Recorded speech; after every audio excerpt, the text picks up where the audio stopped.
আলহামদুলিল্লাহ, বছর ঘুরে আবার এলো পবিত্র মাহে রমজান। রমজান মাস শুধু না খেয়ে থাকার মাস নয়, রমজান হচ্ছে আত্মশুদ্ধিরও মাস। এই রমজানে আমি চেষ্টা করব নিজের রাগকে নিয়ন্ত্রণ করতে, আল্লাহর সাথে সম্পর্কটা গভীর করতে, অন্যকে ক্ষমা করে দিতে এবং অন্যের কাছ থেকে ক্ষমা চেয়ে নিতে।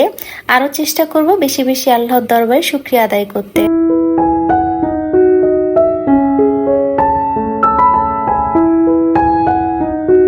আসসালামু আলাইকুম, রমাদান মোবারক। সবাইকে পবিত্র মাহে রমজানের অনেক অনেক শুভেচ্ছা জানিয়ে Faris family blog YouTube channel থেকে আমি ফারিয়া নতুন দিনে নতুন আরো একটি ব্লগ ভিডিও নিয়ে আপনাদের মাঝে।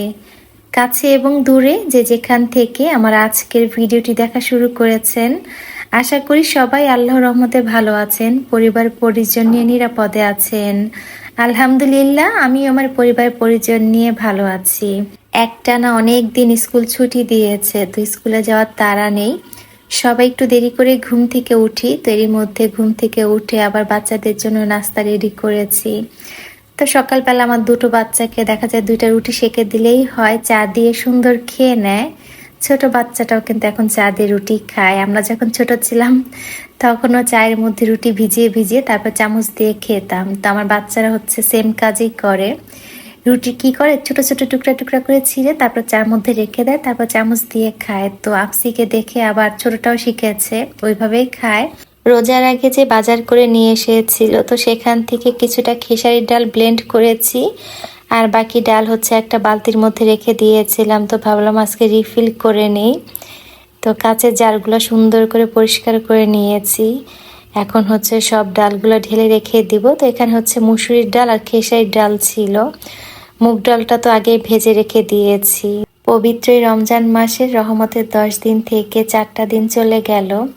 সত্যি পবিত্র মাসটা এত দ্রুত চলে যায়, কেন যেন মনে হয় যে খুব দ্রুতই চলে গেল।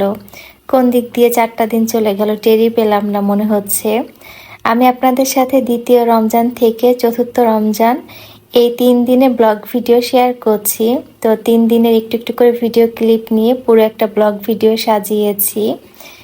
তো দেখা গিয়েছে সংসারের কাজকর্ম, সাথে ইফতারি আয়োজন, সেহরির রান্না সব কিছু মিলিয়ে আপনাদের মাঝে আজকে একটা ব্লগ ভিডিও শেয়ার করছি। আশা করি আপনাদের একটু হলেও ভালো লাগবে। তো আমার ভিডিওর এ পর্যায়ে এসে আপনাদেরকে একবার স্মরণ করে দিতে চাই, আমার ভিডিওটি যারা দেখা শুরু করেছেন প্লিজ একটা লাইক দিবেন যদি আমার ভিডিওর কোনো অংশ আপনাদের কাছে একটু হলেও ভালো লাগে। আর যারা প্রথম আজকে আমার ভিডিও দেখছেন, আমার চ্যানেলে নতুন, চাইলে কিন্তু আমার ছোট্ট চ্যানেলটি সাবস্ক্রাইব করে পাশে থাকতে পারেন।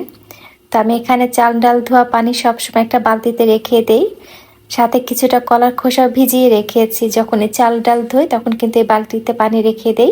আর এখান থেকে পানি নিয়ে আমি আমার 3টা বারান্দার গাছে পানি দিই, এতে করে কিন্তু গাছ অনেক বেশি পুষ্টি পায়। আর কলার খোসাটা ছোট ছোট টুকরা করে তারপরে ভিজিয়ে রাখি। তো এইভাবে যদি গাছে গোড়াতে পানি দেওয়া হয়, দেখবেন গাছ মাশাআল্লাহ অনেক বেশি সতেজ হবে।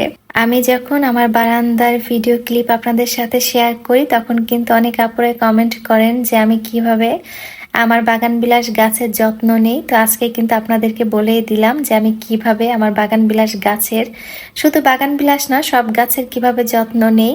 তো এইভাবে কিন্তু দেখা যায় সবজির খোসা, চাল ডাল ধোয়ার পানি আমি আমার গাছে দিই। আর এই যে আমার মাশাআল্লাহ বাগান বিলাস গাছটা দেখতেই পাচ্ছেন ফুলে ফুলে ভরে আছে, তো দেখতে এত বেশি ভালো লাগে মাশাআল্লাহ। তো আগে তো জানতাম যে হলুদ কালার আর হচ্ছে ম্যাজেন্টা কালার, 2 কালারের ফুল হয়। তো আমার এক ভাবি হচ্ছে সে টাঙ্গাইল চলে যায়, যাওয়ার আগে কিন্তু আমাকে একটা ছোট চারা দিয়ে গিয়েছিল বাগান বিলাসে। তো দেখলাম সেটা আবার হচ্ছে হালকা একটু কি বলে অরেঞ্জ কালারের। তো দেখতে এত ভালো লাগে, এখন মনে হচ্ছে যে কমলা কালার আর হচ্ছে সাথে ম্যাজেন্টা কালার আর হচ্ছে হলুদ কালার, এই 3টা কালারের বাগান বিলাস আমার বারান্দাতে। আর এই যে ককাটিল পাখিটাকে দেখা যায় যখন সকাল হয় তখন হচ্ছে বারান্দাতে রেখে দেই, সে খুব পছন্দ করে এখানে থাকতে। তবে ওকে কিন্তু আমরা খাঁচায় বন্দি করে রাখি না। অনেকে হয়তো ভাবতে পারেন যে পাখিটাকে বন্দি করে রেখেছি, সন্ধ্যার পরে কিন্তু পাখিকে ঘরে নিয়ে যাই, তখন খাঁচা থেকে বের করে দিই, ও কিন্তু পুরো ঘর ঘুরে বেড়ায়। ও হচ্ছে আমাদের সাথে থাকতে খুব পছন্দ করে। তো মাঝে মধ্যে দেখা যায় আমরা কার্পেটে বসে মুড়ি খাই, তখন ওকে ছেড়ে দেই, ও কিন্তু সুন্দর বসে বসে মুড়ি খায়। আর এই যে আমার সোনা বাচ্চা ছেলেরা, ওরা হচ্ছে নামাজ পড়তে যাবে জুম্মার বার। তো যেহেতু দ্বিতীয় রমজান ছিল জুম্মার দিন, তো আজকে হচ্ছে আমার ছোট্ট ছানাও নামাজ পড়তে যাবে। তো যখন ওর বাবা আর হচ্ছে ভাইয়া নামাজ পড়তে যায় মাঝে মধ্যে কিন্তু সে খুব কান্নাকাটি করে যাওয়ার জন্য। তো আজকে কিন্তু বলল যে ওকে নিয়ে যাবে। তবে হ্যাঁ, আমার ছোট্ট ছানাকে থামানোর জন্য কিন্তু একটা চকলেট নিয়ে গিয়েছিল। তো চকলেট দিয়ে হচ্ছে তাকে নাকি মসজিদে থামানো হয়েছিল, চুপচাপ বসেছিল। তো আজকে যেহেতু সে চুপচাপই ছিল, তবে আশা করি হয়তো পরবর্তী দিনও সে চুপচাপই থাকবে। তো দ্বিতীয় রমজানের ব্লগ ভিডিও আপনাদের সাথে কিছুটা শেয়ার করলাম। তো এরপরে চলে এলাম চতুর্থ রমজান। তো তৃতীয় রমজানের কোনো ব্লগ ভিডিও আপনাদের সাথে তেমন শেয়ার করতে পারিনি। তবে যেদিন আমি হচ্ছে কলার খোসাটা ভিজিয়েছিলাম সেই অংশগুলো ছিল তৃতীয় রমজানের। তো তৃতীয় রমজানের কোনো রান্নাবান্নার ভিডিও শেয়ার করিনি, কারণ আমার কাছে মনে হয় পুরো একটা দিনের ভিডিও ক্লিপ নিয়ে যদি কোনো ব্লগ শেয়ার করতে যাই তার জন্য কিন্তু অনেকটাই সময় দিতে হয়। আর এখন যেহেতু পবিত্র রমজান মাস বাড়তি ইবাদত করতে হয়, যার জন্য কিন্তু আমি পুরো একটা দিনের ভিডিও ক্লিপ আপনাদের সাথে শেয়ার করতে পারিনি। 3 দিনের ছোট ছোট ভিডিও ক্লিপ নিয়ে একটা ব্লগ সাজিয়েছি। তো যাই হোক, মাঝখানে অনেকটা সময় পার করেছি, গোসল নামাজ কালাম শেষ করে চলে এলাম চতুর্থ রমজানের ইফতারের আয়োজন করতে। আমি যেহেতু আগে থেকে ছোলাটাকে সিদ্ধ করে রাখি, তো এখানে একটু আলু দিয়ে ছোলা ভুনা করেছি। তো দুপুরের দিকে হঠাৎ করে আমার খালাতো ভাই ফোন দিয়েছিল যে আপু আমি গাজীপুরে এসেছি, তোমাদের বাসায় আসবো। তো খালাতো ভাই আসবে, তো খালাতো ভাই এসেছে এর মধ্যে। তো এখানে আমি ছোলা ভুনা করে নিয়েছি। তো সাথে হচ্ছে চিকেন বিরিয়ানি রান্না করব। তো হঠাৎ করে বললো যে না আপু ইফতার পর্যন্ত থাকতে পারবো না, চলে যাব। তো অনেক রিকোয়েস্ট করেছিলাম যে আসো একসাথে ইফতার করি সবাই মিলে। তো হচ্ছে অফিসের একটা কাজ এসেছিল, কোনোভাবে থাকলো না, চলে গেল। তো বললাম যে ঠিক আছে একটু অপেক্ষা করো, আমি একটু তাড়াতাড়ি করে বিরিয়ানি রান্না করে নিই। আর সাথে হচ্ছে কাবাব ভেজেছিলাম, তো ওদের আবার হচ্ছে 2টা বাটিতে করে সুন্দর করে সব কিছু দিয়েছি যে নিয়ে যাও যেহেতু তুমি ইফতার করবা না। তো বেলা 3টার দিকে আবার ওরা তাড়াতাড়ি করে চলে যায় যেহেতু মোহাম্মদপুরে থাকে। তো ওরা চলে যাওয়ার পরে আবার আমি হচ্ছে আমাদের জন্য একটু শরবত করে নিলাম। এখানে এসবগুলোর ভুসি ট্যাং আর লেবু দিয়ে শরবত করেছি। তো আজকে আফসির আব্বু লেবু কিনে নিয়ে এসেছে, তবে স্বস্তির কথা হচ্ছে লেবুর দাম আগের চাইতে কিছুটা কমেছে।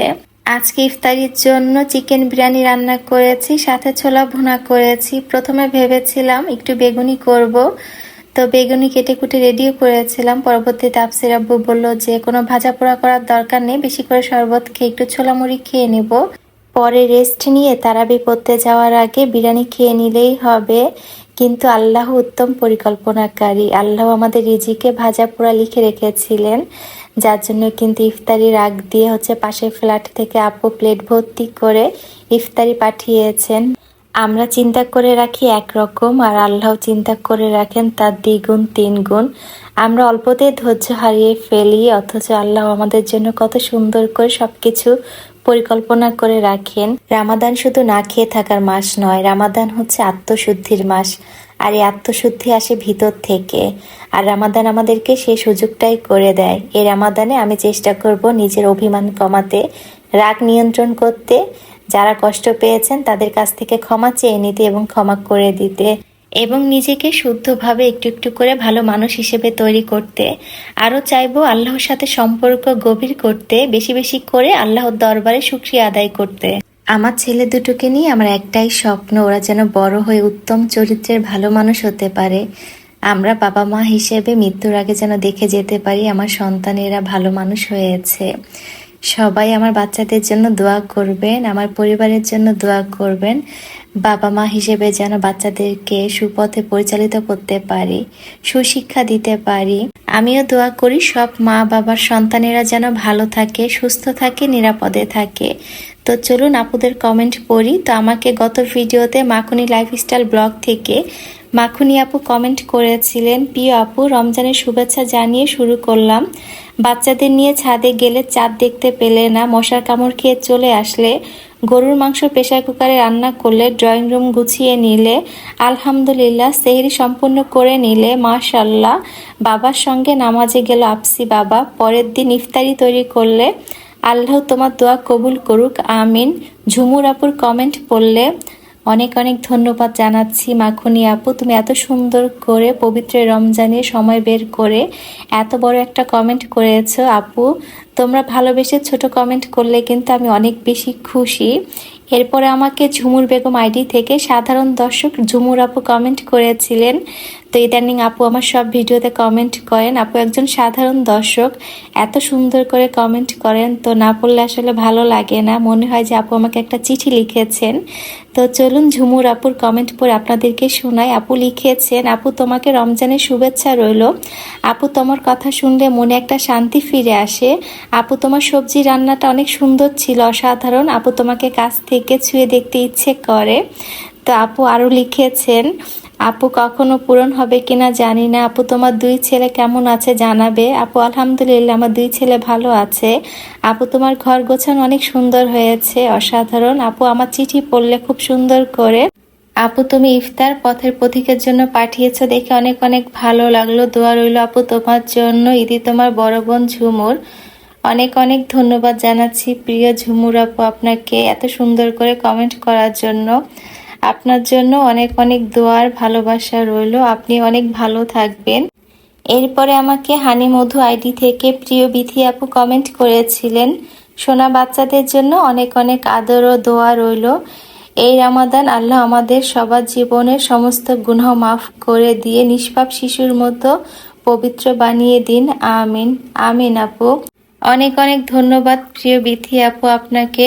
আপনার মূল্যবান সময় বের করে আমার ভিডিও দেখেছেন, আবার কমেন্ট করেছেন। অনেক অনেক দোয়া রইল আপনার জন্য। ইফতারের পর 1 কাপ চা ছাড়া আমার চলেই না, মাঝে মধ্যে দেখা যায় 2 কাপও খাই। তো আফসির আপুর জন্য আর আমার জন্য চা বানিয়ে নিয়েছি। আমার মতো যারা চা প্রেমীরা আছেন তারাই কিন্তু বুঝতে পারবেন যে এই মুহূর্তটা কত বেশি আনন্দের। সারাদিন রোজা রাখার পরে দেখা যায় সন্ধ্যার পরে যখন চা খাই তখন আসলে অনেক বেশি ভালো লাগে। তা আমি মাঝে মধ্যে দেখা যায় 12টার সময় চা নিয়ে বসি, বা মাঝে মধ্যে যখন ভিডিওতে ভয়েস দেই তখন কফি নিয়ে বসি। তো দেখা যায় আমি যত রাত করে চা কফি খাই না কেন, ঘুম কিন্তু আমার ঠিকই হয়। তো যাই হোক, এতক্ষণ অনেক ধৈর্য নিয়ে কষ্ট করে আমার পুরো ভিডিও জুড়ে থাকার জন্য সবাইকে অনেক ধন্যবাদ জানাচ্ছি। নতুন দিনে নতুন আরো একটি ব্লগ ভিডিও নিয়ে আপনাদের মাঝে হাজির হব। সে পর্যন্ত সবাই পরিবার পরিজন নিয়ে ভালো থাকবেন, নিরাপদে থাকবেন। আল্লাহ হাফেজ। আসসালামু আলাইকুম।